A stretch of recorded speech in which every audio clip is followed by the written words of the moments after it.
ഈ പഴയ കാലഘട്ടത്തിലെ ഞാൻ ഒരുപാട് പ്രണയിച്ചിട്ടുണ്ട്. പഴയ കാലത്തെ പ്രണയത്തിന്റെ ഒരു സുഖം ആയിരിക്കില്ല. അതെ, അതൊരു പ്രത്യേക ഒരു അനുഭവമാണ്. അപ്പം ഈ സ്മാർട്ട് ഫോൺ പ്രണയിച്ചു തുടങ്ങുന്നതും ഒരു പ്രത്യേക അനുഭവമാണ്. ഇപ്പൊ ഇതിൽ ഏത് ബെറ്റർ എന്ന് പറയാൻ പറ്റില്ല. മറ്റേത് കുറെ കൂടെ കണ്ടായതുകൊണ്ട് കുറച്ചുകൂടെ അതിന് ജെനുവിറ്റി കൂടും. അപ്പൊ ഒത്തിരി ജെനുവിനായിരിക്കും അത് കുറച്ചുകൂടെ കാണാം. അപ്പൊ ഒരു വല്ലാത്തൊരു മാധുര്യമുണ്ട് ഇതിനകത്ത്. അങ്ങനെ ഒരു മാധുര്യം, ഒരാളുടെ പേരെ കാണുന്നു, സംസാരിക്കുന്നു, പരിചയപ്പെടുന്നു, പിന്നെ മീറ്റ് ചെയ്യുന്നു, പിന്നെ അവരങ്ങനെ അങ്ങോട്ട് പോകുന്നു. സാധാരണയായിട്ട് ആരെങ്കിലും ഒക്കെ ഈ സിനിമ പ്രേമികളായിട്ട് സിനിമയിൽ ക്രേസ് ഒക്കെ എടുത്തു വരുന്നവർ ചോദിക്കാറുണ്ട്, do you have passion to act എന്നാണ് ചോദ്യം. അപ്പോൾ അവര് പറയുന്നത് പാഷൻ ഉണ്ടെന്ന് പറഞ്ഞാൽ പോരെന്ന് പറയും, ബാക്കി ഞാൻ പറ്റും, ഇതിന് പാഷൻ ഉണ്ടായിരുന്നാൽ മാത്രം മതി. അങ്ങനെ പറഞ്ഞാല് അവിടുത്തെ സിനിമ എന്ന് പറയുമ്പോൾ കുറച്ചുകൂടെ നാച്ചുറൽ സിനിമയാണ്. നാച്ചുറൽ ആയിട്ടുള്ള ബിഹേവിയർ ആണ് ഉപയോഗിക്കുന്നത്. ഇംഗ്ലീഷ് സിനിമ കണ്ടിട്ടുണ്ട്, അറിയാം അവർ സംസാരിക്കുന്നത് സാധാരണയായിട്ട് സംസാരിക്കും.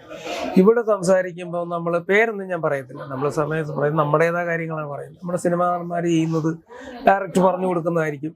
ഒരുപാട് ആക്ഷനും ഒക്കെ കാണിച്ച് ഈ സംസാര ശൈലി മാറ്റി ഒക്കെ പറയാറില്ലേ. ഞാൻ ഡയലോഗുകളൊന്നും പറയുന്നില്ല, അങ്ങനെയൊക്കെ ചില നടന്മാരില്ല. ഈ സിനിമയെ ഈ പ്രണയിക്കാൻ തയ്യാറെടുക്കുന്ന പെൺകുട്ടികളും അമ്മമാരും, പ്രത്യേകിച്ച് പെൺകുട്ടികൾ അമ്മമാരുള്ളവരും ഈ സിനിമ കാണണം.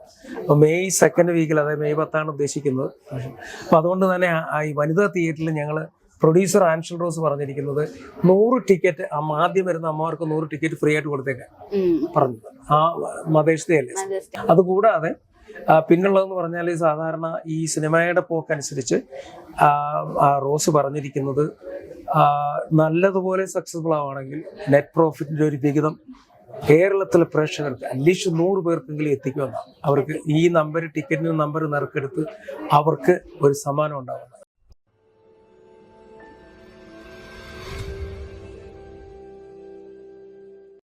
ഹായ് ഓൾ, ഒരു സ്മാർട്ട് ഫോൺ പ്രണയം എന്ന സിനിമയുടെ ഡയറക്ടറാണ് നമ്മുടെ ഒപ്പം ഉള്ളത്.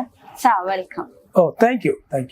ആദ്യം തന്നെ എനിക്ക് ക്വസ്റ്റ്യൻ ചോദിക്കാനുള്ളത്, ഈ ഒരു സിനിമയുടെ ഡയറക്ഷൻ പ്ലസ് സ്റ്റോറി സാറാണ് എഴുതിയത്. അപ്പൊ എങ്ങനെയാണ് ഈ ഒരു സിനിമയിലേക്ക് വരുന്നത്, അല്ലെങ്കിൽ സിനിമ ചെയ്യാമെന്നുള്ള ഒരു ഡിസിഷൻ എടുക്കുന്നത്? സിനിമ ചെയ്യാനുള്ള ഡിസിഷൻ എന്ന് പറഞ്ഞു. അപ്പം ഈ സിനിമ ചെയ്യാന്ന് പറഞ്ഞാൽ മിക്കവാറും ഒരേ പേരുടെ പാഷനാണ്. അപ്പൊ ഞാൻ US സിനിമ ചെയ്തുകൊണ്ടിരിക്കുന്നതാണ്, ഷോർട്ട് മൂവി, ഫീച്ചർ ഫിലിം, അങ്ങനെ ഇംഗ്ലീഷ് മൂവി. അത് കഴിഞ്ഞ് മലയാളത്തിലെ ആളായതുകൊണ്ട് മലയാളത്തിന്റെ ഒരു സിനിമ എപ്പോഴും ഒരു ആഗ്രഹം ഉണ്ടാവും. മലയാളത്തിലൊരു സിനിമ അല്ലേ. ഇപ്പൊ ഏത് ലാംഗ്വേജ് നമ്മൾ സിനിമ ചെയ്താലും മലയാളത്തിൽ വന്നിട്ട് നമ്മുടെ ലാംഗ്വേജ് വന്ന് ഒരു സിനിമ ചെയ്യണമെന്ന് ആഗ്രഹം ഉണ്ടാവും. അങ്ങനെ ആദ്യത്തെ ഫീച്ചർ ഫിലിമാണ് ഒരു സ്മാർട്ട് ഫോൺ പ്രണയം സിനിമ. അപ്പം ആ സിനിമ അതുകൊണ്ടാണ് ആ സിനിമ ചെയ്യാൻ. അപ്പോ ഇപ്പൊ ഇംഗ്ലീഷ് താമസവും എല്ലാം USA അതെ, US ഞാനിവിടെ വരും, ഷൂട്ട് ചെയ്യുന്ന തിരിച്ചു പോകും. അങ്ങനെ അത് കഴിഞ്ഞിട്ട് ഓരോ കാര്യം, ഇപ്പൊ 5ാമത്തെ പ്രാവശ്യം ഞാൻ വരുന്നത്. അപ്പൊ അത് കഴിഞ്ഞിട്ട് ഇനിയിപ്പോ ഇവിടെ തിരിച്ചു പോകും. ഇംഗ്ലീഷിലാണ്, അത് പോസ്റ്റ് പ്രൊഡക്ഷനാണ്. Walk to tango, suspense thriller, murder mystery. മലയാളത്തിലും ഇംഗ്ലീഷും ചെയ്യുമ്പോൾ ഇംഗ്ലീഷിലെ ആക്ടേഴ്സും മലയാളത്തിലെ ആക്ടേഴ്സും ഈ ചെയ്യുന്ന പ്രസന്റേഷനും അതുപോലെ തന്നെ രീതികളും പ്രൊഡക്ഷനും ഒക്കെ അല്പം ഡിഫറെന്റ് ആണ്. ബേസിക്കലി സെയിം, പക്ഷെ വേറൊരു അറ്റ്മോസ്ഫിയർ ആണ് സിനിമ ചെയ്യുമ്പോഴുള്ളത്. ഒരു ബാക്ക്ഗ്രൗണ്ട് ചേഞ്ച്. അതെ, ഡിഫറെന്റ് സെറ്റപ്പാണ്. ഇപ്പോ ഇംഗ്ലീഷിൽ ചെയ്യുന്ന മൂവിയും ഒരു സസ്പെൻസ് ത്രില്ലറാന്ന് പറഞ്ഞല്ലോ. സോ നമ്മുടെ ഈ സ്മാർട്ട് ഫോൺ പ്രണയവും ഒരു സസ്പെൻസ് ത്രില്ലറാണോ, അതോ ഇതിനകത്ത് മർഡർ ഇല്ല, സസ്പെൻസ് ത്രില്ലറാണ്. എന്തുകൊണ്ട് ഇങ്ങനെ ഒരു ടൈറ്റിൽ ഒരു സ്മാർട്ട് ഫോൺ പ്രണയം? എന്തുകൊണ്ട് മോഡേൺ വേൾഡായിട്ട് കുറച്ചും കൂടെ റിലേറ്റബിൾ ആവാൻ വേണ്ടിയിട്ടാണോ? അല്ല, സ്മാർട്ട് ഫോൺ പ്രണയം എടുക്കാൻ കാരണം അവരൊരു കാരണം ഉണ്ടാക്കാറുണ്ട്. കാരണം ഇപ്പോഴെല്ലാവരും സ്മാർട്ട് ഫോണിലാണ് പ്രണയിച്ച് കണ്ടു തുടങ്ങുന്നത്, ചാറ്റ് ചെയ്ത് തുടങ്ങുന്നത്. എന്നിട്ട് അതിനുശേഷം അവർ മീറ്റ് ചെയ്യുന്നു, അങ്ങനെയുള്ള കാര്യങ്ങളാണ് ഇപ്പൊ നടക്കുന്നത്. അപ്പൊ നമ്മുടെ സമൂഹത്തിൽ സംഭവിച്ചുകൊണ്ടിരിക്കുന്ന കാര്യങ്ങളിൽ നിന്ന് പെറുക്കിയെടുത്ത് ചായമൊക്കെ പുരട്ടി അതിനൊത്തൊരു കഥയുണ്ടാക്കി കുറെ ഇമാജിനേഷൻ ചേർത്ത് ആ ഒരു കഥയാണ് വരുന്നത്. അപ്പം ഇത് ആക്ച്വലി സംഭവിക്കുന്നതാണ്. പക്ഷെ സംഭവിക്കാൻ സാധ്യതയുള്ള കഥകളുടെ ചേർത്ത് വെച്ചാണ് നമ്മൾ ഇതൊരു കഥ ഉണ്ടാക്കിയത്. അപ്പം രണ്ടുപേരും സ്മാർട്ട് ഫോണിൽ പ്രണയിക്കുന്നു, അതിനുശേഷം അവർ മീറ്റ് ചെയ്യുന്നു, അതിനുശേഷം സംഭവിക്കുന്ന സംഭവകരമായ കഥയാണ് സ്മാർട്ട് ഫോൺ പ്രണയം. ശരിക്കും സാറിന്റെ ഒപ്പീനിയനിൽ ശരിക്കും ഇപ്പത്തെ ഈ സ്മാർട്ട് ഫോണിലോടുള്ള പ്രണയമാണ് അല്ലാതെ നമ്മളൊരു പണ്ടത്തെ കാലത്ത് ഒരു ടൈപ്പ് ഒരു ലവ് ഉണ്ടായിരുന്നില്ല, അതാണ് കുറച്ചും കൂടെ ജെന്യുവിൻ അല്ലെങ്കിൽ കുറച്ചുകൂടി ഇന്റിമേറ്റ് ആയിട്ട് തോന്നുന്നത്? ഈ പഴയ കാലഘട്ടത്തിലെ ഞാൻ ഒരുപാട് പ്രണയിച്ചിട്ടുണ്ട്. പഴയ കാലത്തെ പ്രണയത്തിന്റെ ഒരു സുഖം ആയിരിക്കില്ല. അതെ, അതൊരു പ്രത്യേക ഒരു അനുഭവമാണ്. അപ്പം ഈ സ്മാർട്ട് ഫോൺ പ്രണയിച്ചു തുടങ്ങുന്നതും ഒരു പ്രത്യേക അനുഭവമാണ്. ഇതിൽ ഏത് ബെറ്റർ എന്ന് പറയാൻ പറ്റില്ല. മറ്റേത് കുറെ കൂടെ കണ്ടായതുകൊണ്ട് കുറച്ചുകൂടെ അതിന് ജെനുവിറ്റി കൂടും. അതെ, അപ്പോൾ ഒത്തിരി ജെനുവിൻ ആയിരിക്കും അത് കുറച്ചുകൂടെ കാണാം. അപ്പോൾ ഒരു വല്ലാത്തൊരു മാധുര്യമുണ്ട് ഇതിനകത്ത്. അങ്ങനെ ഒരു മാധുര്യം, രണ്ടു പേരെ കാണുന്നു, സംസാരിക്കുന്നു, പരിചയപ്പെടുന്നു, പിന്നെ മീറ്റ് ചെയ്യുന്നു, പിന്നെ അവരങ്ങനെ അങ്ങോട്ട് പോകുന്നു. അപ്പൊ അങ്ങനെയുള്ള ഡിഫറൻസ് ഉണ്ട്. ഇത് ആ സ്മാർട്ട് ഫോണിൽ പ്രണയിക്കുന്നതെന്ന് പറയുമ്പോൾ റിയലി അറിഞ്ഞിട്ടല്ല പ്രണയം. പെട്ടെന്ന് അവരുടെ സംസാരങ്ങൾ കൊണ്ടും അതെ ഒരു സ്പാർക്ക് ഉണ്ടാവുകയാണ്. പക്ഷെ അതൊരു റിയൽ ലവ് ആണോ? പക്ഷെ അത് റിയൽ ആയിട്ട് അത് സീരിയസ് ആകാം. പക്ഷെ ആ തുടക്കത്തിലാണോ? മറ്റേത് കാണുവാണ്, നമ്മുടെ അടുത്തുള്ള ഒരാളിനെ കാണുവാണ്. അപ്പോൾ ഒരു പെണ്ണിന്റെ മുഖത്തേക്ക് കണ്ണിലേക്ക് നോക്കുന്നു, അവളുടെ ചിരി കാണുന്നു.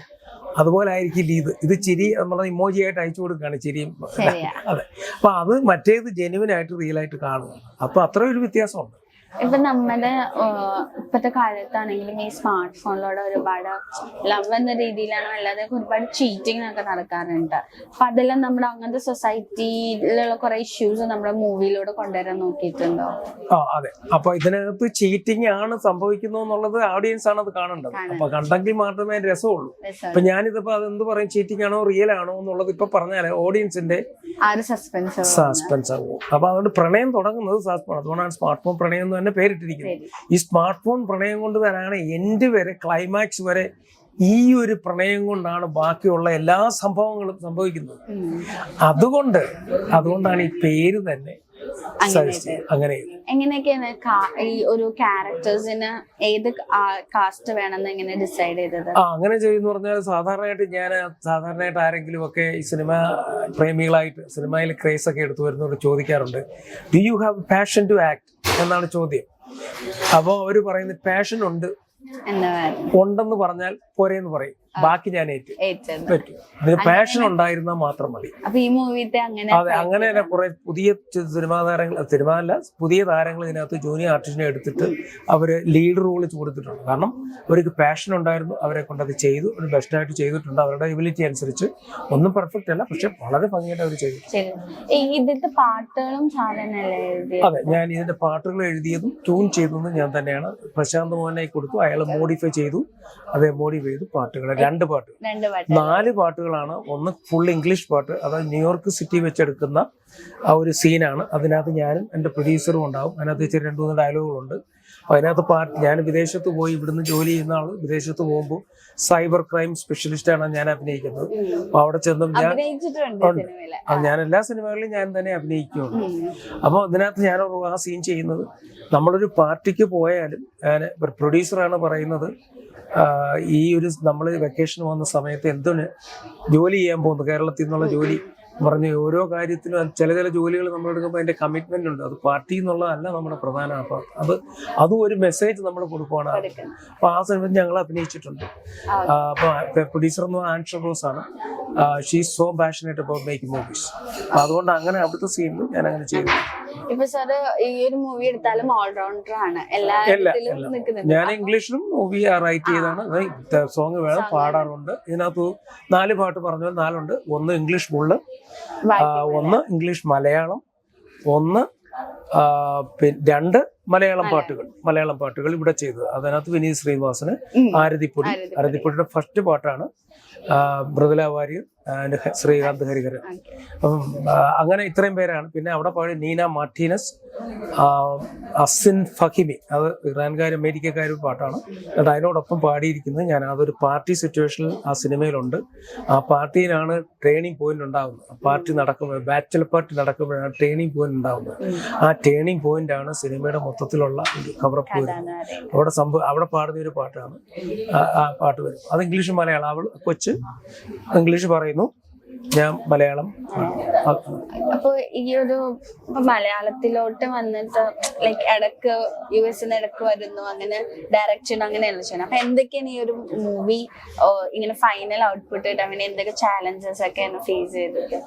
ഫൈനൽ ഔട്ട്പുട്ട് വരാൻ വേണ്ടിയിട്ട് എന്തൊക്കെ ചാലഞ്ചസ് ഫേസ്? ചാലഞ്ചസ് ഞാൻ ഇങ്ങനെ കുറെ വർഷം കൊണ്ട് ഇത് ചെയ്യുന്നതുകൊണ്ട് എനിക്കിത് ചാലഞ്ചസ് ആയിട്ടൊന്നും തോന്നുന്നില്ല. വളരെ എക്സൈറ്റഡ് ആണ് ചോദിക്കുന്നത്. നമ്മൾ ഓരോ കാര്യം ചെയ്യുമ്പോഴും നമ്മൾ ഓരോന്ന് കാര്യം പഠിക്കുന്നുണ്ട്. അപ്പൊ നമ്മൾ ഇവിടുത്തെ രീതി എങ്ങനെയാണെന്നൂടെ പഠിക്കാൻ സഹായിച്ചു എന്നുള്ളത്. ആദ്യത്തെ സിനിമയുണ്ട്, ഇവിടുത്തെ രീതി, ഇവിടുത്തെ കാര്യങ്ങൾ അവിടുത്തെ പോലെ ആയിരിക്കില്ല, വേറെ രീതിയിലായിരിക്കും. So we respect and we follow that. അപ്പൊ ഇവിടെ എങ്ങനെ ഇപ്പൊ അവിടുത്തെ പോലെ ഇവിടെ ചെയ്യാത്ത എന്താ ചോദ്യമില്ല, അവിടെ ആ ചോദ്യം അപ്രസക്തമാണ്. അപ്പൊ ഇവിടെ എങ്ങനെയാണോ നിങ്ങൾ അങ്ങനെ ചെയ്തു. അപ്പൊ എല്ലാവർക്കും അതിൻ്റെതായ ഒരു ഒരു ഒരു ഫ്രീഡം കൊടുത്തിട്ടുണ്ട്. നിങ്ങൾക്ക് ഇഷ്ടമല്ലോ ചെയ്തോ. ഇപ്പൊ ഡയലോഗ് എഴുതിയത് ഞാനാണെങ്കിലും എന്തെങ്കിലും ഡയലോഗ് ഗ്രാമാറ്റിക്കൽ മിസ്റ്റേക്ക് ഇല്ലേ എടുത്തോ എന്ന് പറയാറുണ്ട്. എല്ലാവർക്കും ഫ്രീഡം ഉണ്ട്. അതുപോലെ ആരോടും ഒച്ച വെക്കാറില്ല. അങ്ങനെയുള്ള സിനിമ എല്ലാവരെയും പരിപൂർണ്ണ ഒരു കംപ്ലൈന്റും എൻ്റെ സെറ്റിൽ ഉണ്ടാവരുതെന്ന് പ്രത്യേകമായിട്ടും DOPയുടെ ഇതിനകത്ത് കൈകാര്യം ചെയ്ത ആളോട് പറഞ്ഞിട്ടുണ്ട്. അപ്പൊ അവരെല്ലാം അതുപോലെ തന്നെ ചെയ്തു. അത് എല്ലാവർക്കും സ്കൈ ഷേപ്പ് പിക്ചേഴ്സ് എന്ന് പറഞ്ഞാൽ ഇത് ഒരു ആദ്യത്തെ സിനിമയാണ്, കംപ്ലീറ്റ് പേ കിട്ടിയെന്നൊക്കെ അവർ പറയുന്നത്. അതുപോലെ തന്നെ മറ്റു ഫീമെയിൽ ആർട്ടിസ്റ്റിനും ഒന്നും ഒരു ബുദ്ധിമുട്ടും ഒരു തരത്തിലുള്ള സിനിമയിൽ ഉണ്ടാകാവുന്ന ബുദ്ധിമുട്ടുകൾ ഞാനത് എക്സ്പ്ലെയിൻ ചെയ്യുന്നില്ല, ഉണ്ടായിട്ടില്ല, ഉണ്ടാവരുതെന്നാണ്. കാരണം ഇതിന്റെ പ്രൊഡ്യൂസർ പെണ്ണാണ്. സോ അവർ ഒരിക്കലും സഹിക്കില്ല. കാരണം അമേരിക്കൻ എന്നൊക്കെ പറഞ്ഞ പെണ്ണുങ്ങളാണ് കൂടുതൽ ഇമ്പോർട്ടൻസ് അവിടെ. അപ്പൊ അതുകൊണ്ട് ഒരു പെണ്ണിനെ ഒരു തരത്തിലും ഡിസ്റെസ്പെക്ട് ചെയ്യാൻ പാടില്ല. അങ്ങനെയുള്ള ഒന്നും ചെയ്യാതെ വളരെ ഭംഗിയായിട്ടാണ് നമ്മൾ. പിന്നെ ചില പ്രശ്നങ്ങളൊക്കെ ഉണ്ടാവും, അത് സ്വാഭാവികമാണ്, അത് വിഷയമല്ല. അപ്പൊ ഇപ്പൊ പറഞ്ഞല്ലോ ലൈക്ക് അമേരിക്കയിലും കുറച്ച് ഡിഫറൻസ് ഉണ്ട്, ഇവിടെയും ഡിഫറൻസ് ഉണ്ട്. അങ്ങനെ മേജർ ആയിട്ട് തോന്നിയ ഒരു ഡിഫറൻസ് എന്താണ്? അങ്ങനെ പറഞ്ഞാല് അവിടുത്തെ സിനിമ എന്ന് പറയുമ്പോൾ കുറച്ചുകൂടെ നാച്ചുറൽ സിനിമയാണ്. നാച്ചുറൽ ആയിട്ടുള്ള ബിഹേവിയറാണ് ഉപയോഗിക്കുന്നത്. ഇംഗ്ലീഷ് സിനിമ കണ്ടിട്ടുണ്ട്, അറിയാം അവർ സംസാരിക്കുന്നത് സാധാരണയായിട്ട് സംസാരിക്കും. ഇവിടെ സംസാരിക്കുമ്പോൾ നമ്മൾ പേരൊന്നും ഞാൻ പറയത്തില്ല, നമ്മൾ സമയത്ത് പറയുന്നത് നമ്മുടേതായ കാര്യങ്ങളാണ് പറയുന്നത്. നമ്മുടെ സിനിമാ നടന്മാർ ചെയ്യുന്നത് ഡയറക്റ്റ് പറഞ്ഞു കൊടുക്കുന്നതായിരിക്കും. ഒരുപാട് ആക്ഷനും ഒക്കെ കാണിച്ച് ഈ സംസാര ശൈലി മാറ്റി ഒക്കെ പറയാറില്ലേ. ഞാൻ ഡയലോഗുകളൊന്നും പറയുന്നില്ല. അങ്ങനെയൊക്കെ ചില നടന്മാരില്ലേ, അങ്ങനെ അത് മോശമാണെന്നല്ല, അത് ഇഷ്ടപ്പെടുന്ന ഒരു തിരുമാറുണ്ട്. സോ അപ്രൂവ് ചെയ്യുന്നതാണ്. പക്ഷെ അതുകൊണ്ട് എല്ലാ സിനിമയും അങ്ങനെ ആയിരിക്കണമെന്നില്ല. അത് ഇപ്പൊ ഒരു സിനിമ എല്ലാവർക്കും ഇഷ്ടപ്പെടണമെന്നില്ല. അപ്പൊ അവിടെ ചെയ്യുമ്പോൾ നാച്ചുറലാണ് സംസാരിക്കുന്നത്. അപ്പൊ ആ നാച്ചുറാലിറ്റിയാണ് അവിടെ കൂടുതൽ ലൈവ് സിനിമ. അതിപ്പോ ഇവിടെ ആയി വരുന്നുണ്ട്, ഒരുപാട് വരുന്നുണ്ട് നാച്ചുറൽ ആയിട്ട്. അതാണ് വ്യത്യാസം. ഇപ്പൊ ഒരുപാട് പുതുമുഖങ്ങൾ ഈ സിനിമയിലുണ്ട്. പിന്നെ കുറച്ചും കൂടി പരിചിതമായ ഒരു ഫേസ് ആണ് ഹേമന്തിന്റെ എന്ന് പറയുന്നത്. അപ്പൊ ഹേമന്തിനെ എങ്ങനെ കാസ്റ്റ് ചെയ്തത്? ഹേമന്തിനെ എനിക്ക് റെക്കമെൻഡ് ചെയ്തത് DOP ആണ്. DOP ഷാഹുഷ അറിയാമോന്ന് അറിയില്ല, പക്ഷേ ഷാഹുഷ ആണ് ഇതിന്റെ ഓറ കൺട്രോൾ. അപ്പം ഹേമന്ത് മേനോൻ ഞാൻ സംസാരിച്ചു, ഓക്കെയാണെന്ന് പറഞ്ഞു. അപ്പൊ ചെയ്യാന്ന് പറഞ്ഞു. അപ്പൊ അങ്ങനെ വന്നു. ഹേമന്തിനെ അങ്ങനെയാണ് കാസ്റ്റ് ചെയ്തത്. അപ്പോ നമ്മുടെ സിനിമ ഇപ്പൊ റിലീസിന് എന്താണ് പ്രേക്ഷകരോട് പറയാനുള്ളത്? പ്രേക്ഷകരോട് പറയാനുള്ളത്, ഈ സിനിമ എന്ന് പറഞ്ഞാൽ പ്രേക്ഷകരുടെ ജീവിതത്തിൽ നിന്ന് എടുത്ത സിനിമയാണ്. അത് പ്രേക്ഷകരുടെ സിനിമയാണ്. അതിനകത്ത് നമ്മൾ ചില അഡീഷൻസ് ഒക്കെ ചെയ്യും, ഇമാജിനേഷൻ ഒക്കെ ചേർത്ത്. പക്ഷെ അത് നിങ്ങളുടെ സിനിമയാണ്, അതാണ് നിങ്ങൾ കാണാം, നിങ്ങളുടെ ലൈഫാണ് കാണാം. നിങ്ങളെന്ന് പറഞ്ഞാൽ ഞാനും അതിന് ഉൾപ്പെടെയാണ്. അപ്പൊ ഈ സമൂഹത്തിലെ കഥയാണ് പ്രേക്ഷകർ പറയും, നിങ്ങളുടെ കഥയാണ്, നിങ്ങൾ ഈ കഥ എങ്ങനെ കാണും. അതുകൊണ്ട് തന്നെയാണ് ഈ സിനിമയെ ഈ പ്രണയിക്കാൻ തയ്യാറെടുക്കുന്ന പെൺകുട്ടികളും അമ്മമാരും, പ്രത്യേകിച്ച് പെൺകുട്ടികൾ അമ്മമാരുള്ളവരും ഈ സിനിമ കാണും. അപ്പോൾ മെയ് 2nd വീക്കിൽ, അതായത് മെയ് 10 ഉദ്ദേശിക്കുന്നത്. അപ്പോൾ അതുകൊണ്ട് തന്നെ ഈ വനിതാ തിയേറ്ററിൽ ഞങ്ങൾ പ്രൊഡ്യൂസർ ആൻഷൽ റോസ് പറഞ്ഞിരിക്കുന്നത് 100 ടിക്കറ്റ് ആദ്യം വരുന്ന അമ്മമാർക്ക് 100 ടിക്കറ്റ് ഫ്രീ ആയിട്ട് കൊടുത്തേക്കാൻ പറഞ്ഞു. ആ മദേഴ്സ് ഡേ അല്ലേ. അപ്പൊ ആ സമയത്ത് ഇവിടെ എത്രമാത്രം പ്രാധാന്യം ഉണ്ടെന്ന് അറിയില്ല, അവിടെ വലിയ കാര്യമാണ് അമേരിക്കയിൽ മദേഴ്സ് ഡേ. അത് മദേഴ്സ് ഡേക്ക് 100 ടിക്കറ്റ് ഫ്രീ കൊടുത്തേരുന്നു.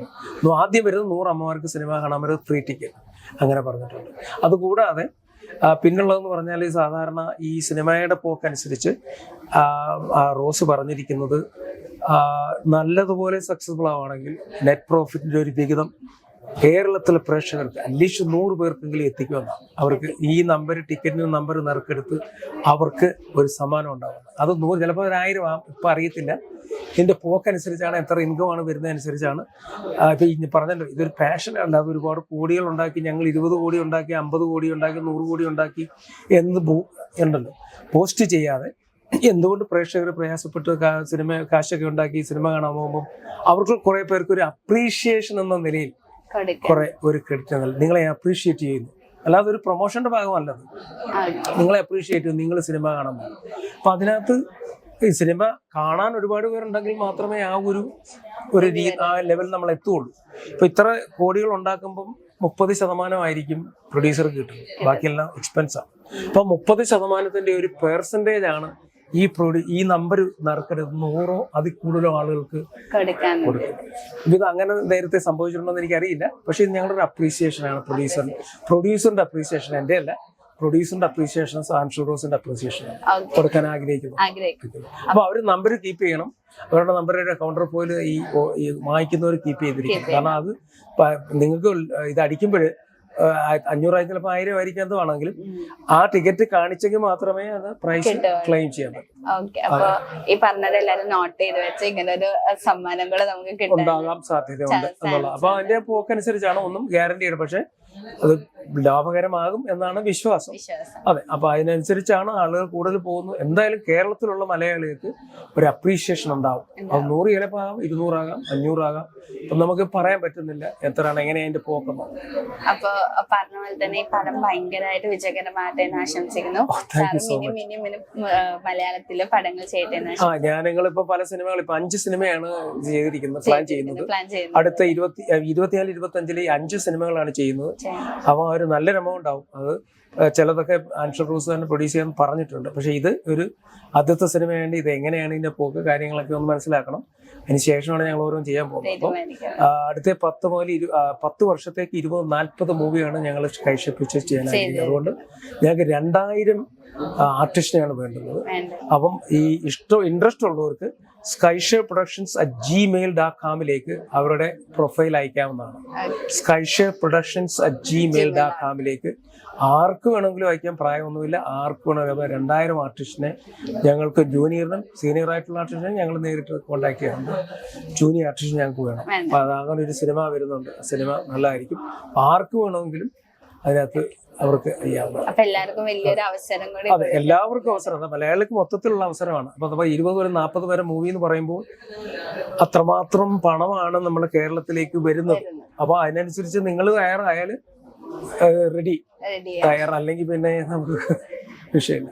സാറ് പറഞ്ഞ സാറിന്റെ ആഗ്രഹം പോലെ എല്ലാം സാധിക്കും. Thank you so much.